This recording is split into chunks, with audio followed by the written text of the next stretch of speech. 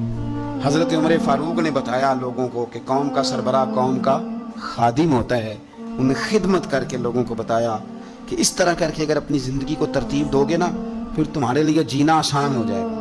اور کسی بڑے آدمی کا طریقہ بھی یہی ہوتا ہے کہ وہ اس طرح کے طریقے اپنائے کہ ذوق بڑھے.